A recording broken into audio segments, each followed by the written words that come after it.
Welcome to Truth Talk Live. All right, let's talk. The truth is, I can't hide it. I can't hold it no more. A daily program powered by the Truth Network, This is kind of a great thing, and I'll tell you why. where pop culture, current events, and theology all come together. Speak Your mind.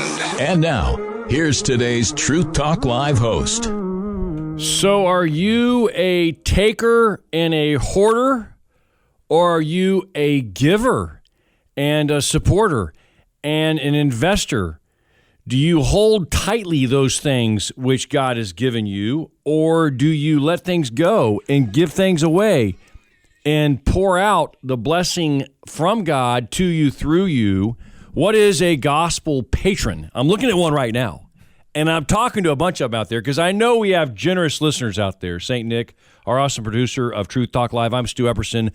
With me, our hero is back from Uganda. Yes, you rode sir. 318 miles plus on a bike. 520. 500. See, 30 miles on the bike would wear me out. It wasn't 318. It was 520 across Uganda. To you poured out, took your family. Yes, sir. It was not easy. It was not Yeah, dangerous. it was dangerous. one of the hardest Yeah. things I've done in my life. Yes, sir. Unbelievable. Yep. What was the biggest impact of all that for you? Oh, my gosh. I could start just when we got off the airplane, there were people there with cameras. So I'm thinking, what are these folks recording? And the gentleman that was greeting us said, hey, this is the press. So literally the press met us in the airport because they were like, these crazy Americans are coming to ride on Ugandan roads. And they followed us the entire route. They reported. Wow. And actually at the end of the ride, we were on the Ugandan ESPN. No kidding. That's like big time. It was big time. Wow. This is John Davenport. And people are thinking, oh, this guy is a full-time, pastor. His giant mega church sent him over there. Well, wrong. He's a business guy. He's an engineer. Yeah, yes, sir. Of course, the engineers are the guys that run the world. You know how to put things together. We love our engineers in radio. They keep us on the air, don't they, St. Nick? We may have to call before the hour's out if we go off the air. But John Davenport, you're a career, you're a business guy. We're going to learn a lot more about you this hour. So excited about excited that. to be here. What God did in Uganda. I'm getting all kinds of updates from Sports Outreach. I just got an email from those guys, and of course, we had John beforehand. So now we're getting the aftermath. We're getting the report. Well, John Davenport went really fast on a bicycle in Uganda. Tell everyone why you went again, John, because we showcased this, a couple months ago. It was a powerful show we did here. Absolutely. So we were trying to raise, and we are in the process of raising the $200,000 that we want to have to operate the Naya Davenport Sports Outreach Medical Center, which is located in Uganda. So last year we opened the clinic. And this year we wanted to, basically it's like buying a house. So when you buy a house, you start filling out the rooms one at a time. You don't fill everything all at once. So this year was about filling out some more rooms. Filling out rooms, getting it stocked with all the medical supplies. Exactly. You got the foundation in, and the desperate need. One surgeon per 1 million people in Africa, and you saw the need, and God said, you said, I'm going to do something. That's right. Wow. And you raised a bunch of money. We'll get the final tally on that, and we'll talk about how you are the star of a new movie coming out that my wife and I signed up to come watch, and we're going to invite some other friends. Awesome. What is a gospel patron? How do you go from being a hoarder taker to a giver investor in the kingdom? More coming up. Don't touch that dial. You're listening to the Truth Network and truthnetwork.com.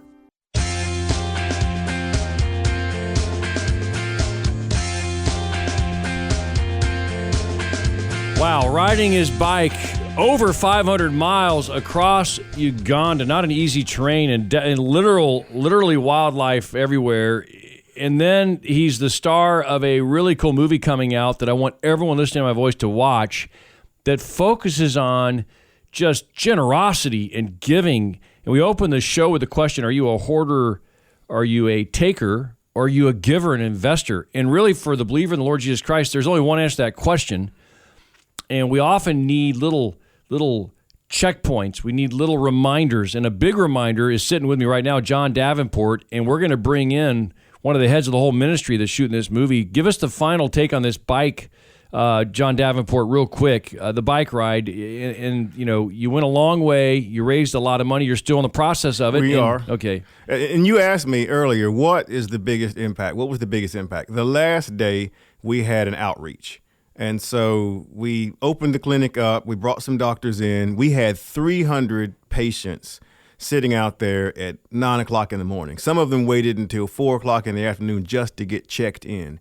So just seeing the need. And I was literally there with my son checking people in and weighing them in. So I got to see all these people coming in. And for us in America, we wouldn't wait more than 2 hours. We would complain about 2 Right. hours. These folks waited all day. There were people that needed all kinds of medical care that got that. And we had 18 people during that time come to Christ because we had folks preaching to them while they were waiting. That is something. You had folks come to Christ. You're full-blown sharing the gospel, riding your bike. Yep. You're like a peddling evangelist, peddling medical relief, peddling the good news of Jesus Christ all over that country. And people that just joined us, we're not talking to like a full-blown, full-time evangelist, but he is. Through his business, God's used you to touch a lot of people, and that's kind of the focus of this movie and how you were, your first kid in your family to get a college degree and how God uses all your stuff in your business, even an engineer of all things. Yeah. John Reinhardt. Actually, a high school. High school. Diploma. Look at that. John Reinhardt. What do you do with guys like John Davenport, man? He's how can we slow this guy down, man? He's just one big gospel machine, man. What do we do about this guy? Yeah, we don't need to slow him down. We need to put a trumpet to this man's influence so we can get it out to more and more people. People need to hear this story. We tend to think that, you have to be a pastor or a missionary in order to serve God's kingdom. But here's a guy running a civil engineering business, making a difference all over the world. That's why we wanted to make this film, so that we can share this story with so many more people. Well, when I've known John, we've known each other many decades. We probably have enough stuff on each other to fill a lot of airtime and to make a lot of people mad or crazy. But that's right. But when Tim Tucker gave me the Gospel Patrons hardback book, and I read it, and I'm like, wow, where has this book been all my life? I was out in California. Tim, my son-in-law, went and worked in his phone service company, and really, really cool situation.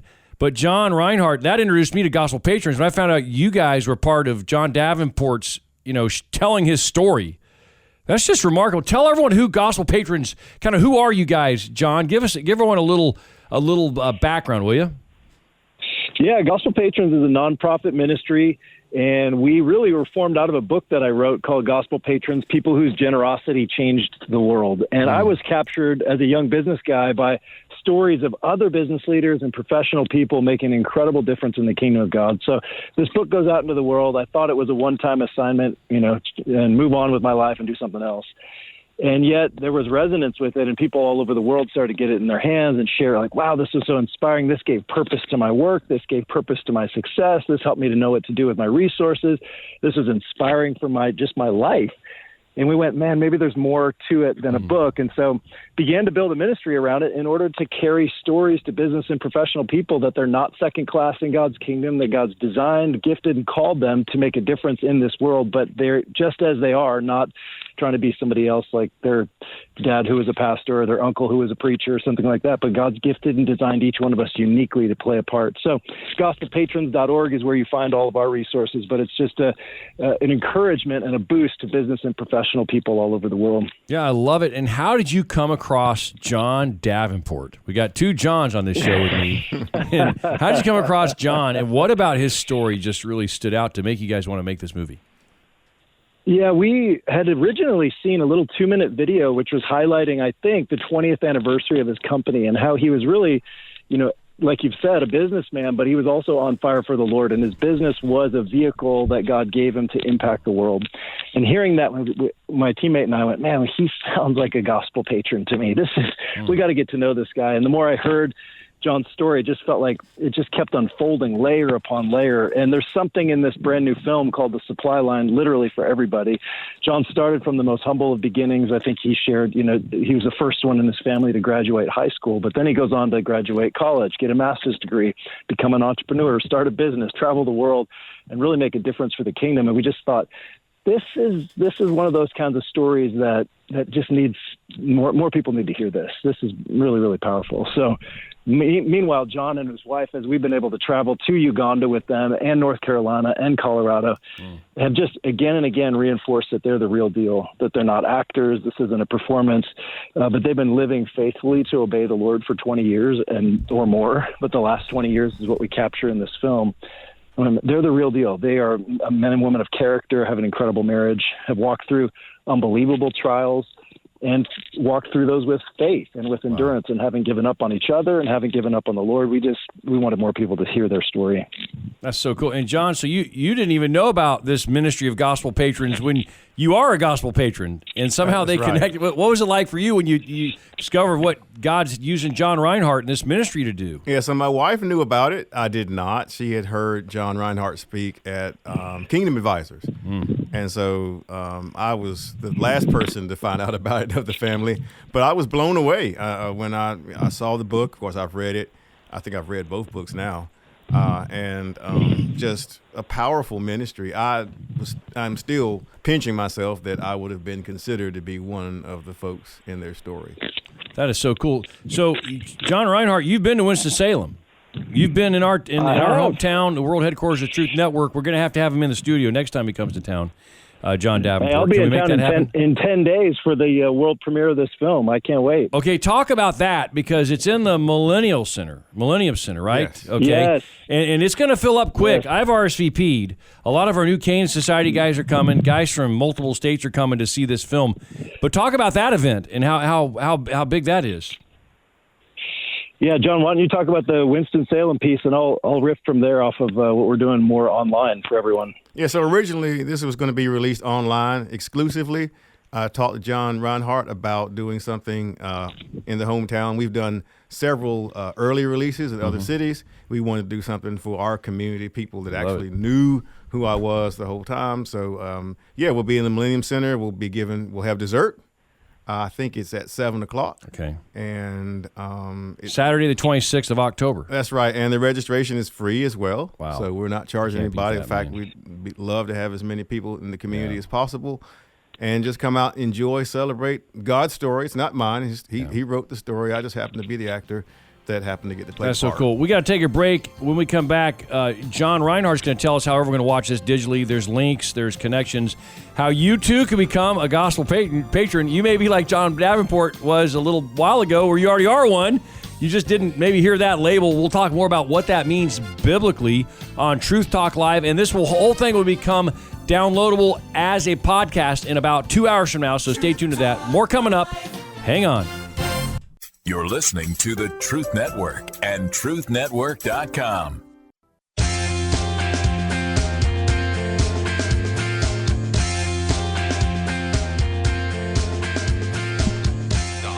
What's going through you? I want you to be the supply line. Am I ever going to retire? I don't see that. I'm clear and understand now that I'm created for a kingdom purpose, and so I'm going to live that out. Wow, how cool is that? And I tell you, and it's crazy when you look at like a movie, and it's someone you've known, you've grown up with, who's been a great Christian radio friend and partner for years, and he's just been always, and him and his wife have always just been a bundle of encouragement to me and so many people. But to see this movie and to see like a lot of great theatrical production went into this, and you folks are going to be able to watch this. It debuts October the 26th, and it's in your hometown, John Davenport, Yes, Winston-Salem. Yep. So that nonsense about no prophet has honor in his own country, that's out the window, right? Yes. We're going to be there cheering you on. And I appreciate that. But there's a bigger thing going on here, John. I mean, tell about it. We got John Reinhardt in here who's gonna talk a little bit more about this whole project. But John Davenport, what is your ultimate heart for all this? I mean, at some point you had to say yes to these people, to bring their camera and their crew here, and you had to say yes to being a part of this wonderful, ministry outreach.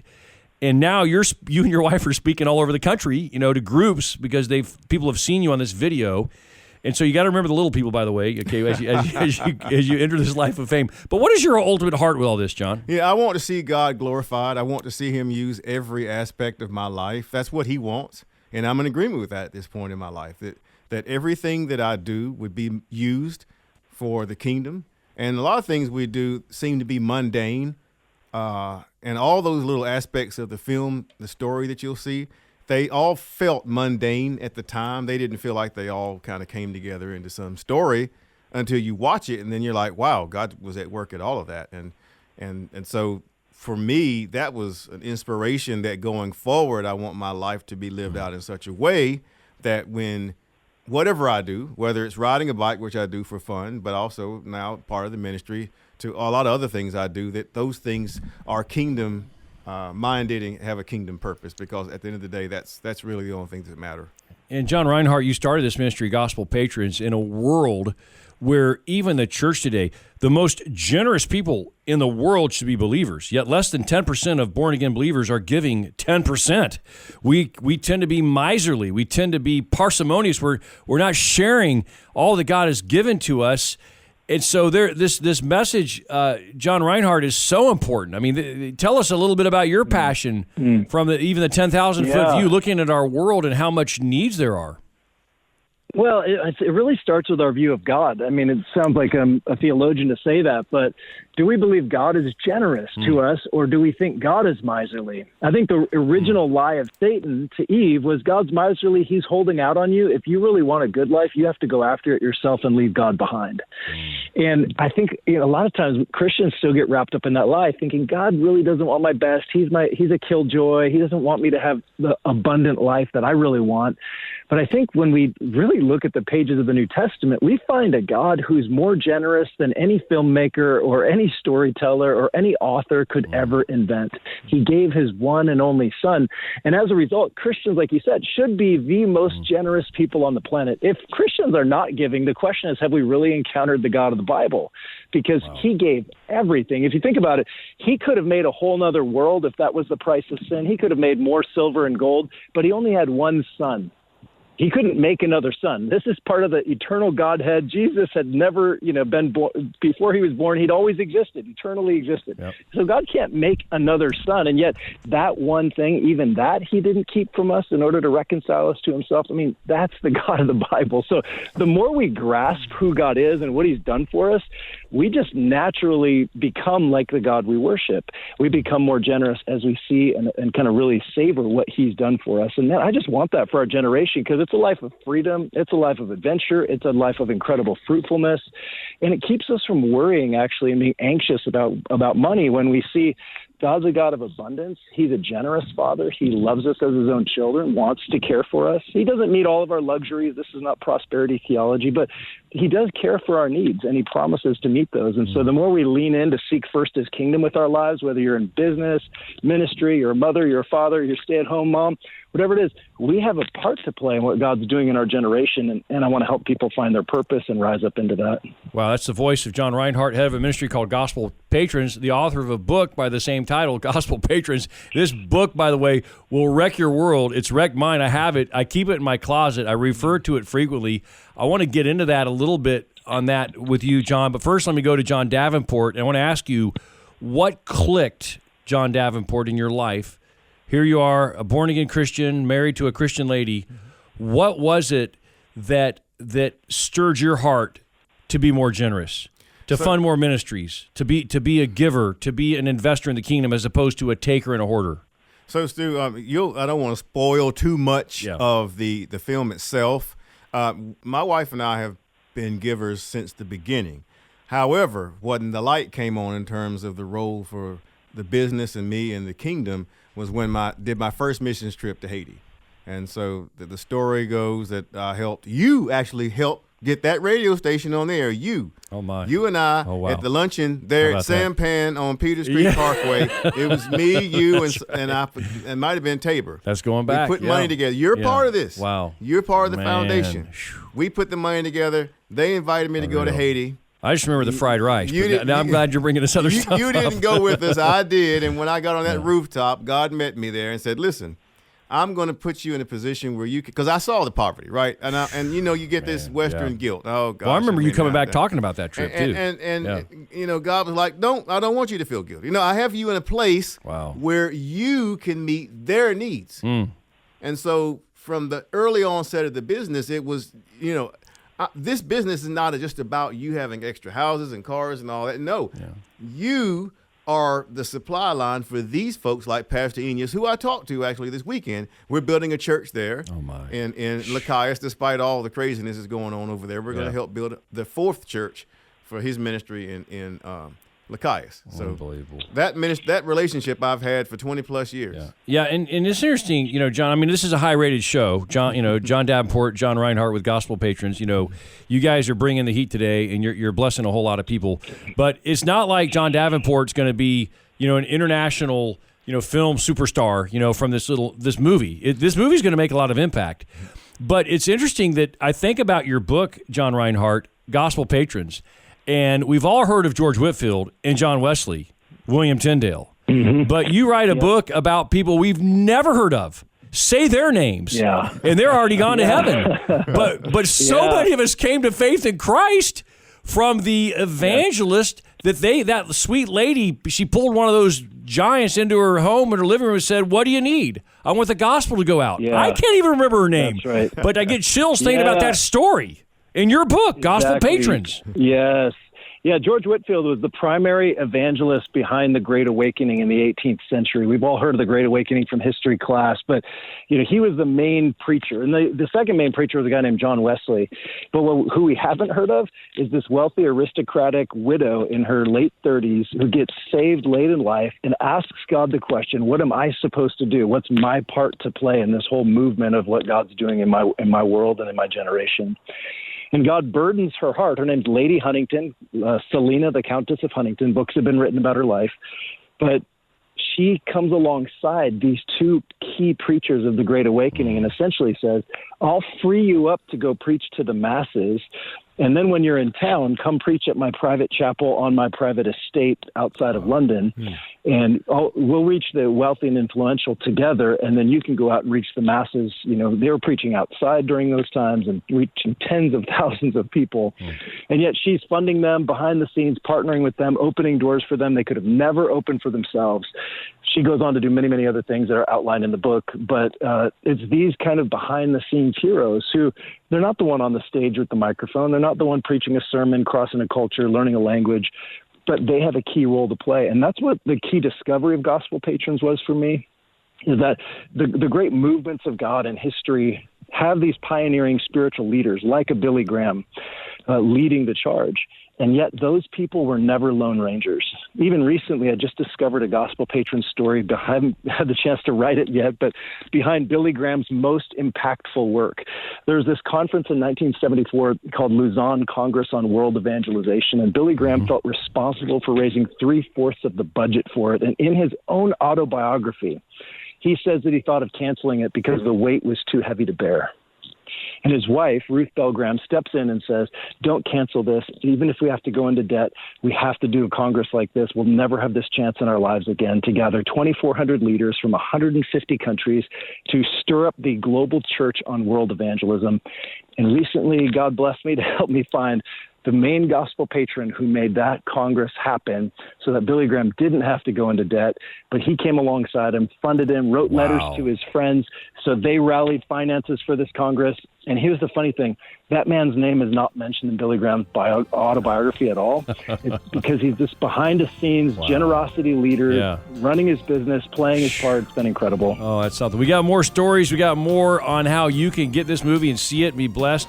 Share it with your church, your pastor, and the book Gospel Patrons. More on Truth Talk Live in our final segment. More powerful testimonies of what true, real-life gospel patrons are when we come back on Truth Talk Live. Hang on. Truth Talk Live. You're listening to the Truth Network and truthnetwork.com.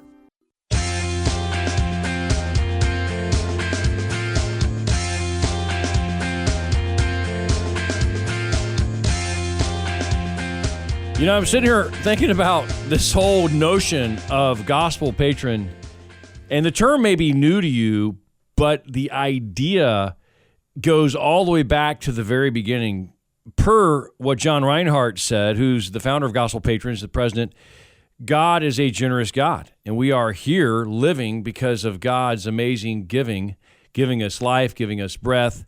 And I'm sitting here thinking, this mic wouldn't be open, and John Davenport wouldn't be sitting in front of me if it weren't for generous people that support Christian radio. I had lunch with a guy today that is supporting more ministry. He doesn't want his name ever mentioned. But we're on the air today because of friends. I mean, it's all forms and flavors. I mean, it's business owners that have just been generous. It's pastors. It's people that have given their time. And John Davenport, who would you say has impacted you most in the generosity? You say, wow, that person has just modeled this for me to really point you in that direction in your own life. I would say my father. I watched him, but he was generous financially, but he was generous with his time. I remember every Sunday afternoon we would go to a nursing home, and we would go visit some friends of his. One of the gentlemen had both legs amputated, diabetes. Wife had a stroke, and we would just go, and he would just minister to them, and spend all afternoon making sure they had everything they needed and that they were cared for, and be an advocate for them. And he did that until the Lord took both of them home, and it made an impression on me because I saw that life was bigger than just doing your own thing. Yeah. Because he could have done all kinds of activities and played, but on Sunday afternoon, that's what we did. And he took me with me. Wow. That's so cool. And look at today, all the people you've impacted across the globe, like in Uganda and in Haiti and in Winston-Salem, and in the amazing ministry you've done here. John Reinhardt, these gospel patrons, they are oftentimes unheralded on earth. They oftentimes don't want, I mean, I guarantee you John Davenport didn't seek you out and say, hey, make a movie about my generosity. Yeah, there's a humble spirit. He had, we would have said no. Yeah.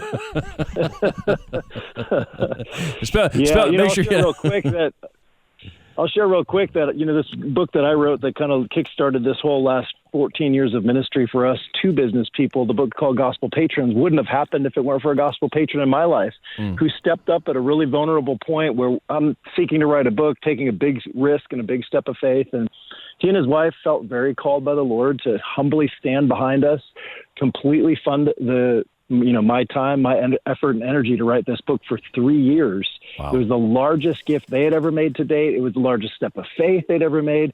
And we look back and go, yeah, now what would have not happened had they not stepped forward in faith? God's not glorified by any superhero Lone Rangers, but he's glorified by a body working together, each contributing what they have. And that little boy bringing his 5 loaves and 2 fish, Jesus is like, great, I can work with that. Or the widow who brings her 2 copper coins. Yes, that is more in Jesus's economy because it's not the size of the gift, it's the size of the faith with which you give. And so, yeah, we love talking about generosity because it's how the kingdom of God moves and it's the heartbeat of who God is. Wow. It's so encouraging. Let me ask you this, John Reinhardt. How do we get past people rolling their eyes when they hear the preacher is going to preach a sermon on money again? How do we get past people being so miserly and so withholding, and it's like, missionaries shouldn't be begging for money. Like, we're talking about reaching the world for Christ. We should be flooding their coffers with support. Talk to me about John Reinhardt. How can we? I know you all are part of the solution. That's why you're on. But help us with the elephant in the room right now of the giving, the lack of giving right now. Yeah, well, I think it starts with acknowledging that oftentimes money is difficult to talk about because it's so close to our hearts. Mm-hmm. Sometimes we don't want people to talk about it because we actually love it and trust it and we don't want to change. And other times we're resistant to people talking about it because it's been spoken about badly, whether that's, promising if you give, you'll get. If you give, God will automatically make you healthy, wealthy, and wise. And other times it's not talking about it at all or talking about it in a way that's sort of hidden or just nervous or anxious. I mean, Jesus talked about wealth almost more than anything else. 23% of the time, he was talking about money. He was talking about stewardship and possession, not because Jesus wants or even needs our money. He has all riches, all authority. He can do whatever he wants. He wants to invite us and involve us in what he's doing in the world. And so I think we got to get out of this scarcity mentality, like, oh, God needs my money, so I better sort of pay him off like a little tip at a restaurant or a tax to the government. Wow. He's inviting us into his story. He doesn't need anything from us. If we don't give, he'll find other people who will say yes to him. It's a little bit like Jonah, where did God need Jonah to save the Ninevites? Nah, he could have written it in the sky. He could have called another prophet. He could have done whatever he wanted. But God had to align Jonah's heart with his heart so that he could have be a part of the greatest revival in the Old Testament. I think giving's a lot like that, where we shouldn't be afraid to talk about it. We should talk about it well. We should talk about it biblically, but it's really about the adventure of joining God and what he's up to. And I don't want to miss out on that. We see in the Bible the rich young ruler did. Can you imagine? He gets personally invited by Jesus. Follow me. Sell your possessions. Give to the needy. You'll have treasure in heaven. Come follow me. And he says no. Imagine the miracles that he missed out on seeing Jesus do. Maybe he missed hearing the Sermon on the Mount. Maybe he missed hearing the stories of the Mount of Transfiguration or watching Jesus rise from death because he was hanging on a little too tightly to his money. I don't think any of us want that story for ourselves. And the way out is to take steps of faith with giving. What I can promise you is that if you take a step of faith, God will meet you there. And then you'll take another step of faith, and it will lead to another step of faith. And 10 years down the road, you'll be somewhere you never thought you could be or even would be had you not taken that first small step of faith. But if you don't take a step of faith with giving and money and surrendering your resources to God, I can promise you in 10 years, you'll be right where you are. Wow. I don't think any of us want to just stay where we are. We want to make progress. We want to grow. We want to step forward into walking with God. And giving is a huge, huge part of that. Jesus did say, where your treasure is, there your heart will be also. So the more you put your treasure where God's heart is, the more God will put his heart in where your heart ought to be. And so I just love it. I love us seeing giving as part of our worship. It's part of our sacrifice. It's part of us loving God and using what we've given to join him in his kingdom. Wow, so cool. John Davenport, what would you say to people out there? Just kind of baby step us in it. We can guilt and shame all day long, and all that. And maybe we need a little bit of conviction. Maybe we need a little bit of challenge. But what would you say just on a positive side to encourage your fellow believers in Christ listening to be more generous in maybe some things from your own life? What I would say to encourage you is it's freedom. It's not bondage. It's freedom. It is freedom to live by the river. I talk about the river in the film. You go see it, you'll know what I'm talking about. There's a river that's flowing. That's the grace of God that is always there. As long as we trust him, it's always there. Our mindset is we need to have a lake. We need to build our own reserves. Problem is we're trusting in ourselves. With a river, you always have to hope, pray, and depend on the fact the river will be there. And that is freedom, because now you're not responsible for taking care of yourself. God is. So then when something comes up, you can say, okay, well, Lord, this is your problem. This isn't my problem. I can trust you for it. You're going to take care of it. And that's freedom. And where most people live as it relates to money and health and all those other things is they feel like I've got to be the one. And when you feel like you've got to be the one, it doesn't make any difference how much money you have. There's never enough, because you don't have enough money to take care of every scenario that might come up. And I've lived long enough to know that you can have a bank full of money and still not be able to fix your problems. Money won't buy you sleep. Wow. Money will not heal your wife. Money will not help your child get unaddicted from drugs. But the grace of God, John, that's why we're making it. Grace of God. That's why we're making a movie to share this man's story, everyone. So much wisdom and truth coming out of John Davenport. I love it. And the next thing he's going to say, that don't say this because it's too convicting. Don't mention the fact that I'll start giving more when there's more money coming in. We don't want to say that, do we, John Reinhardt? We don't want to walk into that landmine, do we? Oh man, if we believe that, we'll never give. It'll never happen. Yeah. You know what? I was just with a group of people raising money for a Great Commission kind of cause 2 weeks ago. I saw 33 teenagers commit $14,400 to the Great Commission 2 weeks ago. Wow. I was thrilled. I'm like, these kids don't even have that much money. How are they giving this much? But they were so inspired to go, hey, I don't want to wait to get involved in what God's doing. And that's what Jesus says. If you're faithful with little, you'll be faithful with much. But if you're not faithful with little, don't count on being faithful when you have much, because that's just not the way it works. Here's a point, and I don't want to put any conviction, because this is the freedom. Look at your bank account as a donor-directed fund owned by God that you happen to be the one that gets to write the checks out of, because that's the way that God would want you to do that. Because what we do here is the enemy says, well, you know what? God's going to tell you to give everything away, and then therefore you can't trust him. That's not how he works. God knows what you like. God knows how to give good gifts. He knows that you need money. He knows that you want stuff. Take your wants to him. And this isn't about being prosperity gospel, because you're not going to get everything you want, because most of the time our hearts aren't correct. That's what James talks about. We ask for the wrong reasons. Right. But the truth of the matter is the freedom of saying, okay, Lord, this is yours. Do what needs to be done. We can trust that he's going to make sure that we have what we need. Okay, well, folks, you got to dial into this book, Gospel Patrons. You got to watch the movie. John Reinhardt, head of Gospel Patrons, you're the author of that book. You're the producer of this movie featuring our good friend John Davenport, his wife, his family, and his generosity. It's a powerful movie. Tell everyone how they can watch it digitally when it releases to the world on October 26th, and how they can come in person to the Millennium Center in Winston-Salem. It's worth the trip, folks. Come visit Winston-Salem, visit Old Salem, grab some coffee, see the city. Talk to us, John, real quick. Yeah, there is a few seats left in Winston-Salem. If you want to make the trek, if you want to watch online, we're doing a live stream of what's happening in Winston-Salem, so you can stay at home and watch it. We've got people already signing up from all over the country, Mexico, Australia, Hawaii. Wow. People are engaged with wanting to watch this film. We're so excited. It's going to be live streamed. Probably the easiest way, unless you're driving, is to text the letters GP for Gospel Patrons to 44144. Okay. Text GP to 44144. We'll send you the link to register right away. I love it. And the website. Where's the website? Your phone. Gospelpatrons.org. Gospelpatrons.org. Awesome. Another program powered by the Truth Network.